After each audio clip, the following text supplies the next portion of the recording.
People will spend years studying manifestation principles, practicing techniques, reading books, attending seminars, and still wonder why their dreams remain just out of reach. And the answer almost always traces back to this single point. They never actually decided. They hoped, they wished, they preferred, they intended, they wanted, but they never decided. There's a chasm of difference between wanting something and deciding to have it.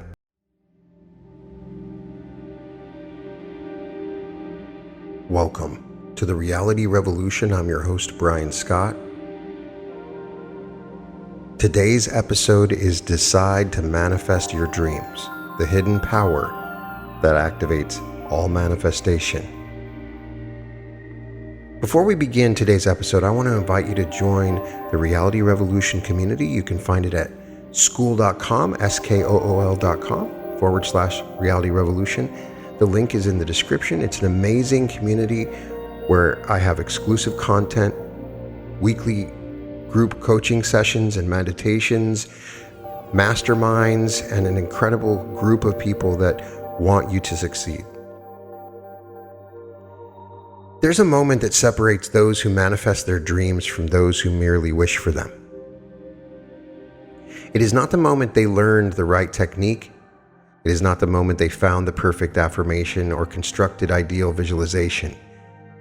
It's not the moment they first believed that manifestation was possible. It's the moment they decided. True decision, real decision, is the most underestimated force in the entire field of conscious creation. People will spend years studying manifestation principles, practicing techniques, reading books, attending seminars, and still wonder why their dreams remain just out of reach. And the answer almost always traces back to this single point. They never actually decided. They hoped, they wished, they preferred, they intended, they wanted, but they never decided. There's a chasm of difference between wanting something and deciding to have it.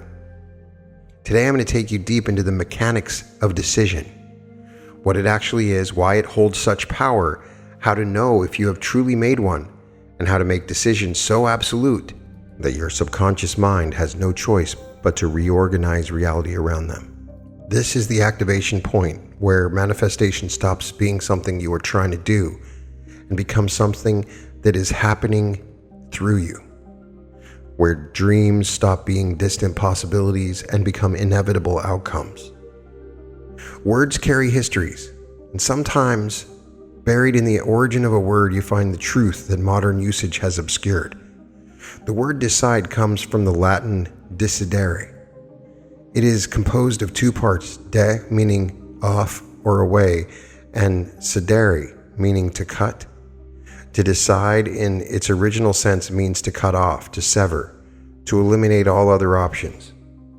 When you truly decide something, you're not selecting preference from a menu of possibilities. You're taking a blade to every alternative and removing them from existence. You're cutting off retreat, cutting off backup plans, cutting off the option of things staying the same. This is radically different from how most people use the word. Most people say, "I've decided," when what they mean is, "I've chosen this is my current preference, subject to change based on how things unfold." They made a selection, not a decision. And selections can be unselected. Preferences can shift. Current choices can become former choices. A true decision cannot be unmade because there is nothing left to return to. The bridges are burned, the ships are sunk, the path backward has been eliminated. Consider what this means for manifestation. When you decide you want abundance, but maintain a mental escape hatch, a story about why it might not work, a backup plan for continued scarcity, a quiet acceptance that things might stay the same. You have not deleted anything. You've expressed a preference, and the universe responds to preferences with indifference. But when you cut off the alternative, when you eliminate the option of remaining stuck, when you refuse the possibility of your current circumstances continuing indefinitely, something shifts at the deepest level of your being. Your subconscious receives a command rather than a suggestion. Your energy reorganizes around an inevitability rather than a possibility. This is why decision is the activation point for all manifestation. Not visualization, not affirmation or technique, decision. Everything else you do are downstream of decision. They work when decision has been made. They struggle when decision has been avoided. In 1519, Hernán Cortés landed on the shores of Mexico with approximately 600 men. His mission was to conquer the Aztec Empire, a civilization of millions with a sophisticated military, in terrain completely foreign to his troops. By any rational analysis, success was impossible. His men knew this. Many wanted to return to Cuba, to safety, to the lives they had known. The option of retreat was not just available, it was sensible. So Cortés did something that military historians still debate. He ordered the ships to be destroyed. Some accounts say he burned them, some others he had sunk them or dismantled. The method matters not. There would be no retreat. They would conquer or they would die. The option of returning to their old lives had been eliminated, not discouraged, not made difficult, but eliminated entirely. What happened next is instructive. The men who had been divided, uncertain, ready to flee, they transformed. When retreat was possible, their energy was split between advancing and protecting their escape route. When retreat was removed, all of that energy consolidated toward a single outcome. Their psychology shifted from hoping to succeed while preparing for failure to succeeding because there is no other option. They conquered the Aztec Empire. This is what true decision does to consciousness. It removes the split. It consolidates scattered energy into a focused beam. It transforms possibility into inevitability. I'm not romanticizing conquest or colonization. The historical Cortés was a complex and often brutal figure, but the principle he demonstrated, the psychological transformation that occurs when retreat is eliminated, this principle is universal and operates regardless of the morality of the specific application. Consider other examples throughout history. When Julius Caesar crossed the Rubicon River with his army in 49 BC, he was committing an act of treason against Rome. The law stated that no general could bring armed troops across the boundary. Once crossed, there was no going back. He would either triumph or be executed as a traitor. The die is cast, he reportedly said. And with that decision, he set in motion events that would transform him from a general into the ruler of Rome. When entrepreneurs invest their last dollar into a venture, when artists quit stable jobs to pursue their craft, when anyone steps past the point of easy return, something shifts. The comfortable option disappears and all the energy that was being held in reserve floods forward into the remaining path. This is not about being reckless, it's about understanding the psychological mechanics of commitment. Partial commitment produces partial results. Total commitment produces total mobilization of your resources, including resources you did not know you had. You can apply it to your dreams. Right now, as you consider what you want to manifest, notice if there is a ship anchored in the harbor of your mind, a backup plan, a realistic expectation that things might not change, a quiet acceptance of current circumstances continuing, a story about why this might not work for you. The ship is splitting your energy. As long as it sits there, part of your consciousness is preparing for retreat.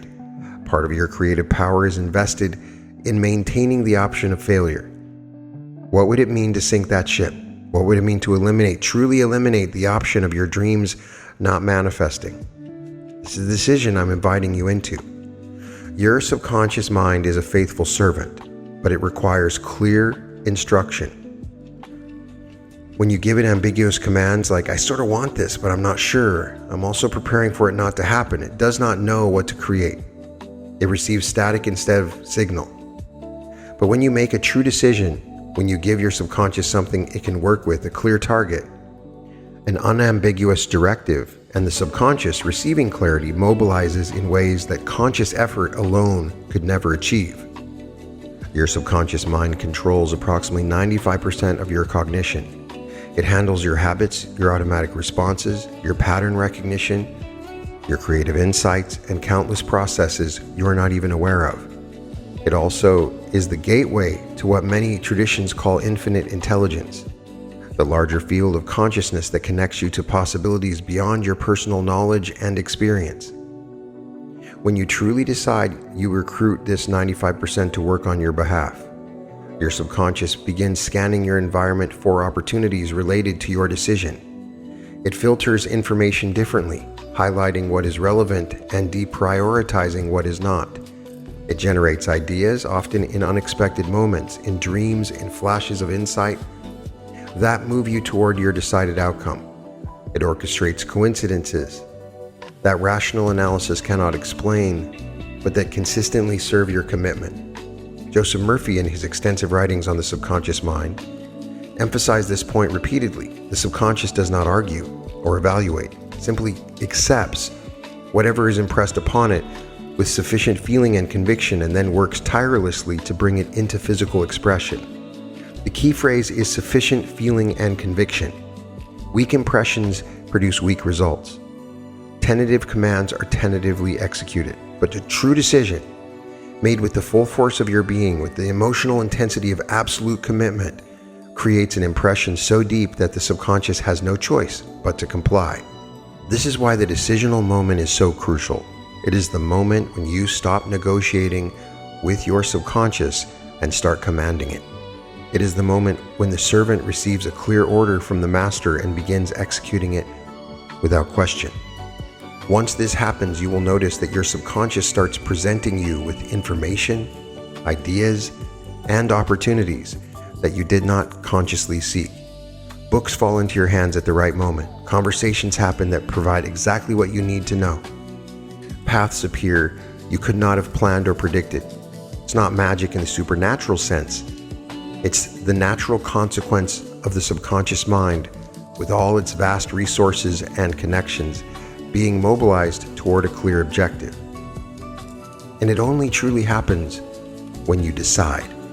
Your subconscious mind is always listening, not just to your words, but to your energy, your assumptions, your unspoken beliefs about what is actually going to happen. When you affirm, "I am abundant," while simultaneously maintaining an underlying belief that you will probably remain stuck, you are sending two signals. The verbal signal says one thing. The energetic signal says another. The subconscious does not average these signals. It does not say, well, the words say abundance and the energy says scarcity, so let me meet in the middle. It responds to the dominant signal, which is almost always the energetic one. This is why affirmations so often fail to produce results. The words are pointing toward the dream. The underlying energy, shaped by a lack of true decision, is pointing toward more of the same. The conscious mind can say whatever it wants, but the subconscious detects the truth beneath the words. It knows whether you have truly decided or whether you are merely hoping with nice language. Think of it like an employee receiving instructions from a boss who does not actually expect them to be followed. The boss says, "I'd like you to pursue this new initiative," but their tone, their body language, their follow-up behavior all communicate that they do not really expect anything to change. The employee picks up on this instantly and acts accordingly, going through the motions without genuine commitment. Your subconscious is that employee. Your conscious mind is the boss, and your subconscious can tell the difference between a real decision and a verbal preference. When you truly decide, when you cut off the alternatives and commit completely, the signal becomes unified. Conscious and subconscious align. Words and energy match. The instruction becomes clear and unambiguous, and your subconscious, receiving a clear command, begins to execute. This is when manifestation accelerates, not because you found a better technique, but because you stopped contradicting yourself. You stopped sending split signals. You stopped hedging. The universe does not respond to ambivalence. It responds to clarity, and true decision is the source of clarity that makes everything else work. How do you know if you're truly deciding something? This is worth examining carefully, because the mind is skilled at convincing itself that it has decided when it only has preferred. Self-deception is easy. Genuine decision is rarer than most people realize. Here are the markers of a true decision. The internal argument stops. Before a real decision, there's often debate. Part of you wants the dream, part of you doubts it's possible, part of you fears what it might require, part of you clings to current circumstances. These parts argue, negotiate, and bargain. When you truly decide, the argument ends, not because you suppressed the dissenting voices, but because the decision was made at a level that rendered debate irrelevant. The arguing parts of your psyche fall silent because the matter has been settled. You are still debating with yourself about whether you can have what you want, whether it is really possible, whether you should pursue it. You've not yet decided. Another marker is that the emotional quality shifts. Wanting feels like reaching, longing, yearning.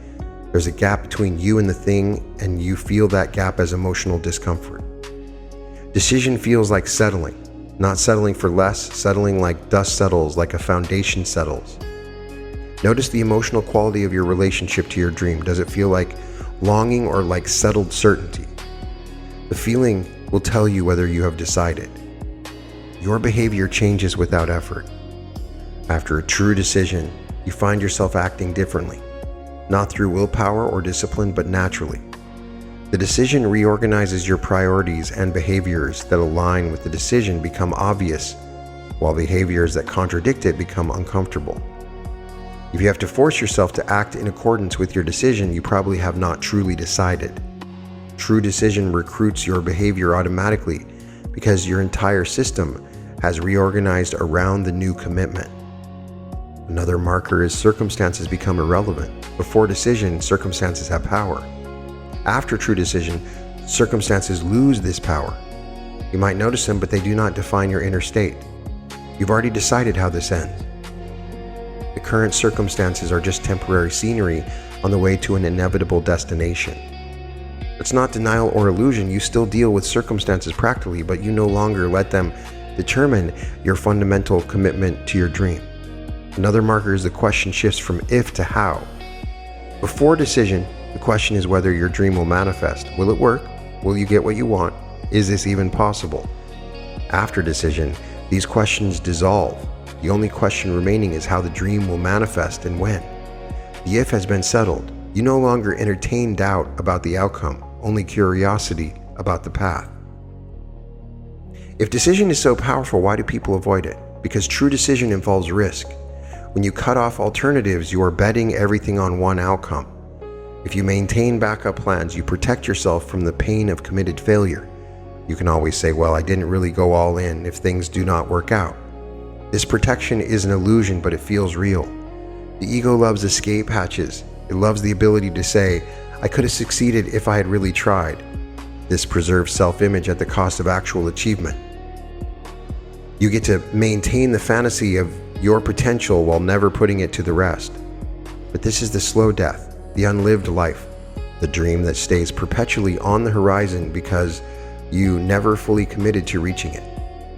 The irony is that the backup plan, the hedge, the kept alternative is precisely what prevents manifestation. By protecting yourself from the pain of committed failure, you guarantee a different kind of failure, the failure of the permanently uncommitted, who never manifests anything significant because they never truly decide anything significant.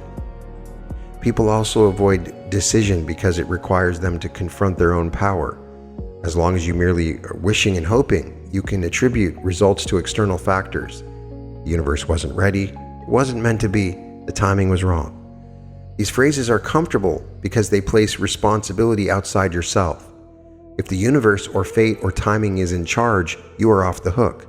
You tried your best, but forces beyond your control determine the outcome. But when you truly decide, when you take full ownership of your creative power, you can no longer hide behind these explanations. You have declared yourself the author of your reality. If your decision does not manifest, you have to confront why, which might require you to examine beliefs and patterns you would rather avoid. Decision is an act of responsibility, and responsibility, while empowering, can feel heavy to those accustomed to victimhood. There is also the fear of what success might require. Some people intuitively sense that achieving their dream will demand something from them, a version of themselves they are not sure they can become. So they hedge against success as much as against failure, keeping themselves in a middle zone where neither great achievement nor great failure is possible. This is the fear of becoming, the fear of transformation, the fear that you might get what you want, and then you have to live as the person who has it. Finally, people avoid decisions because they do not trust themselves. Somewhere deep down, they doubt their own reliability. They've made commitments before and broken them. They have set intentions and forgotten them. They have declared new beginnings, then fizzled into old patterns. This history of broken self-promises creates a lack of self-trust that makes true decisions feel dangerous. Why commit fully when I probably abandon this like I've abandoned everything else? But here's what these people miss. The previous abandoned commitments were not true decisions. They were preferences, resolutions, intentions, all things that can be reconsidered. A true decision made at the deepest level cannot be abandoned because it rewires your identity. You do not break true decisions. You can only break the lesser commitments that masquerade as decisions. I want you to make a decision right now. Not a preference or intention or goal, a decision. Choose a dream, something you've been wanting, wishing for, working towards, but have not yet fully decided to manifest. It could be financial abundance, it could be a relationship, it could be health, creative expression, career transformation. I want you to hold that dream in your awareness. Notice the part of you that is still uncertain, the part that wonders if this is really possible for you, the part that has backup plans, alternate scenarios, or quiet acceptance that things might not change. Notice that part without judgment. It has been trying to protect you. Thank it for its service. Now cut it off. Imagine taking a blade of pure intention, and severing the cord between you and the alternative. The alternative where this dream does not manifest, where you remain stuck, where things stay the same. Watch that alternative fade away. They're no longer connected to you. Feel what happens in your body when you do this. There might be fear. That's normal. There might be exhilaration. There might be a strange, settling sensation, like something heavy has finally landed after floating uncertainly for years. This is the feeling of decision. Now speak these words out loud. I have decided. This dream is no longer something I'm hoping for. It is something I have decided to experience. There is no alternative timeline where I do not have this. There is no version of my future where this remains unmanifested. The outcome is determined. The only variables are how and when. I release all attachment to backup plans. I release all investment in the possibility of failure. I release all energy that has been maintaining the option of things staying the same. From this moment forward, I operate as someone whose dream is already accomplished. I think, feel, speak, and act from the assumption that this is done, because it is done. I have decided. Sit with this for a moment. Let the decision permeate your cells. Let it reorganize your energy. Let it settle into your subconscious as the new baseline from which you operate.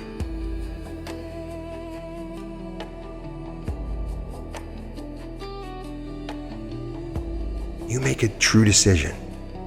Things begin to happen. Some of these things are internal. You will notice your thoughts shifting. The old narratives of doubt will arise out of habit. They will feel foreign now.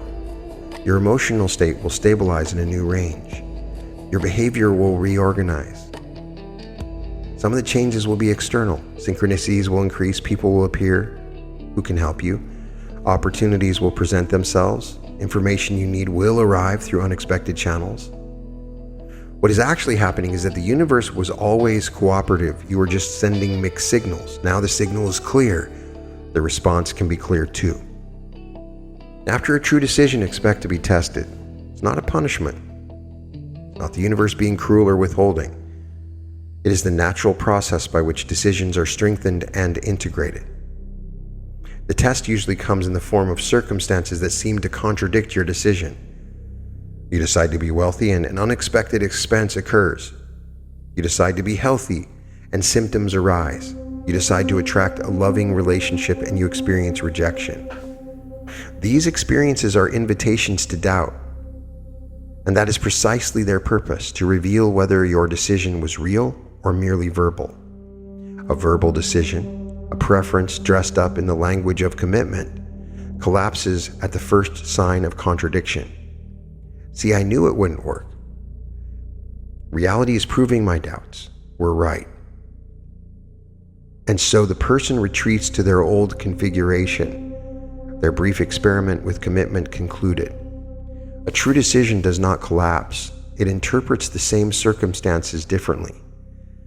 This is temporary resistance. This is the old reality making its last stand. This is a test of my commitment, and I pass the test by staying committed. Same circumstances, completely different responses. And the different responses produce different outcomes. The testing period is actually an opportunity. Every time you maintain your decision in the face of contradictory evidence, you deepen the decision. You prove to yourself and to your subconscious that this commitment is real. You build the muscle of faith. You demonstrate that your decision is based on inner certainty. True decision can destabilize systems that were organized around your old commitment. Relationships that depend on you staying small might become uncomfortable. Circumstances that were stable in your old configuration might shift. It's not a sign that you made the wrong decision. It's a sign that the decision is working, reality is reorganizing. The old structures that cannot survive in the new configuration are dissolving to make room for what is coming. Stay committed through this phase. Many people make a true decision, experience the initial disruption, interpret it as things falling apart, and retreat to their old configuration. Disruption after decision is not failure, it is progress. It is the old making way for the new. Now, I want to be clear. Decision does not replace the other manifestation principles. It activates them. Visualization is still valuable. Visualize without decision is just pleasant daydreaming. Visualization with decision becomes a programming tool, impressing images on a subconscious that has already received the command to make them real. Affirmation is valuable, but affirmation without decision is just words against the wind. Affirmation with decision becomes confirmation of what has already been settled, reinforcing a commitment that has already been made. Feeling the wish fulfilled is still valuable, but trying to feel abundant when you have not decided to be abundant is exhausting and often fails. Feeling abundant after you have decided to be abundant is natural and sustainable. You're simply feeling what is true about the reality you have committed to. Action is still valuable, but action without decision is scattered and often misdirected.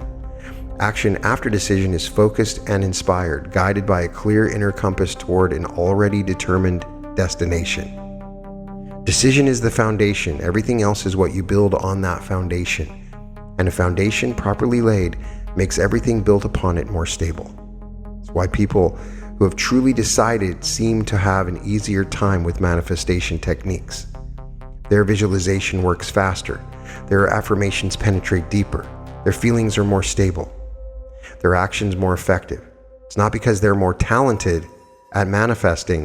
It's because their decision has created fertile ground for everything else to grow. I'm going to make you an invitation.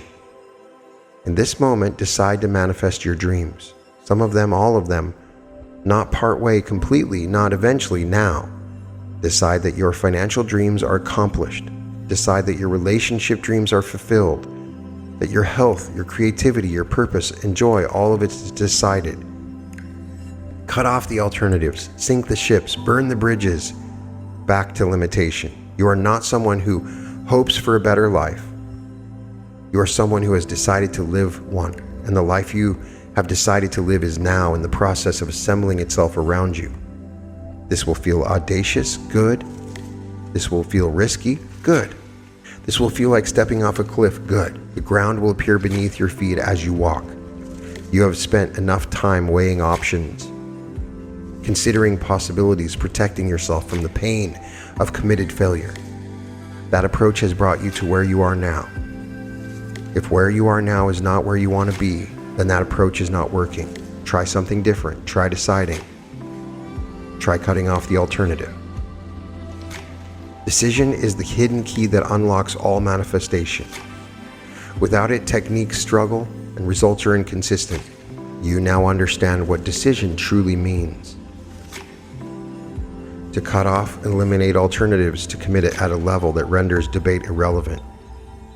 You understand why decision activates the subconscious mind. You understand the split signal problem, how hedging and backup plans prevent subconscious from receiving clear commands.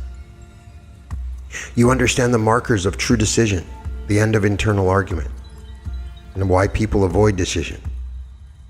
The illusion of protection, confrontation with personal power, the fear of transformation. You understand the testing period, and you've been invited to make the decision that changes everything, not as a future intention, but as a present fact. Here's the truth that most people never grasp. You're always deciding every moment through your thoughts, feelings, and assumptions. You are making decisions about what reality will present to you. The only question is whether you're making these decisions consciously and deliberately or unconsciously and by default. Most people decide by default. They inherit decisions from their parents and absorb decisions from their culture. They let past experiences make decisions about their future. They sleepwalk through their creative power, generating results they never consciously chose. But you are awake now. You understand how this works. You have the knowledge and the invitation to decide consciously. Your dreams are no longer possibilities, they are decided outcomes. Your journey is no longer uncertain. You have done something today that most people never do. You have stopped hoping and started deciding. Now watch what happens. The universe responds to decision like nothing else. It has been waiting for your clear signal, and now it has received it. Everything changes from here. Your dreams are decided. Let them come. You can find all episodes of The Reality Revolution at therealityrevolution.com. And welcome to The Reality Revolution.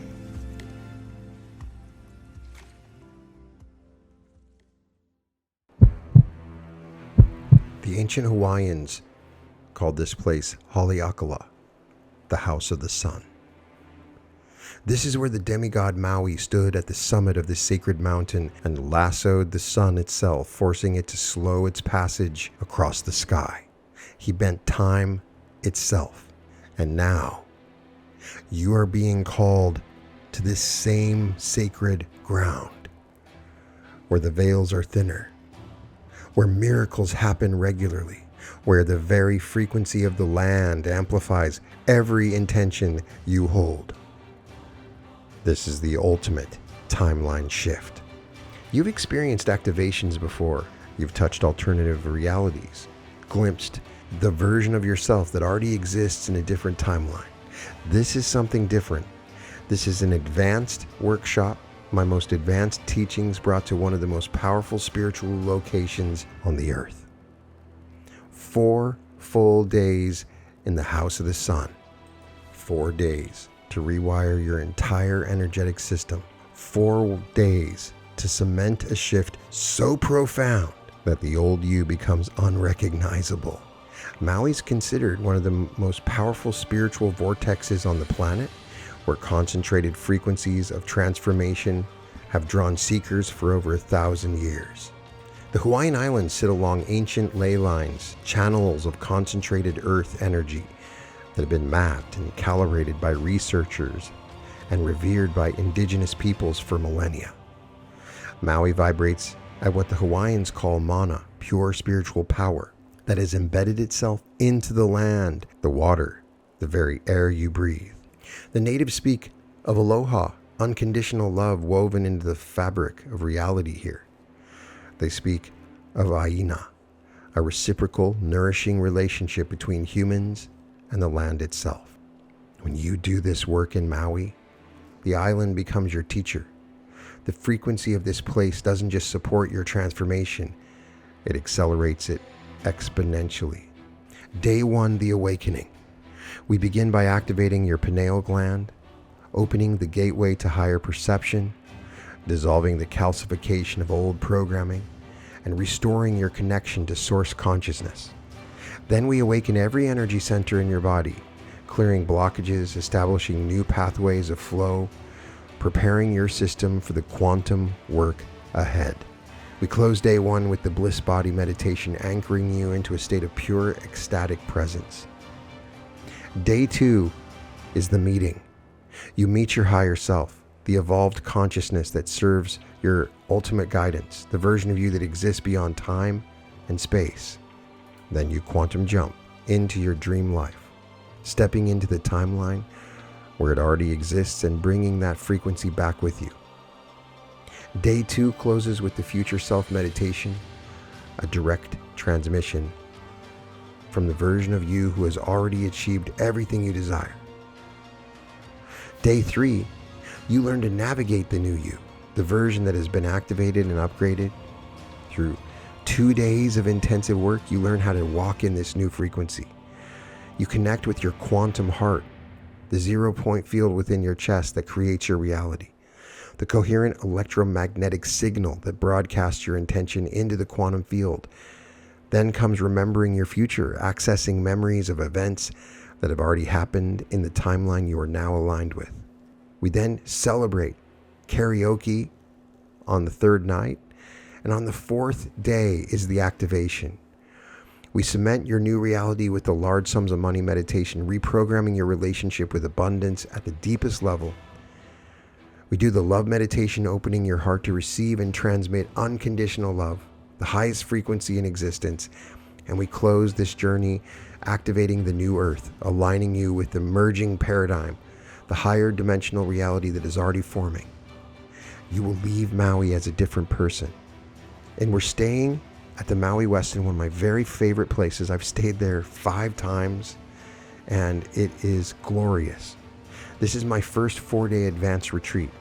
The extra day allows us to go deeper than ever before, to cement shifts that would otherwise fade, to create permanent change in your energetic architecture. The frequency of Maui magnifies everything we do together. The demigod Maui lassoed the sun and bent time itself. Now it is your turn. Join me in the house of the sun. You can find the link in the description.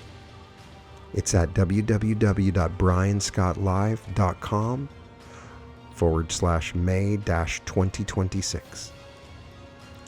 There is a limited number of rooms at a discount available, so get them while they're available. And we have early bird pricing starting at $9.97. So be sure to get your ticket now before it sells out. I've already had several people coming to me waiting for this to become available. Welcome to the Reality Revolution.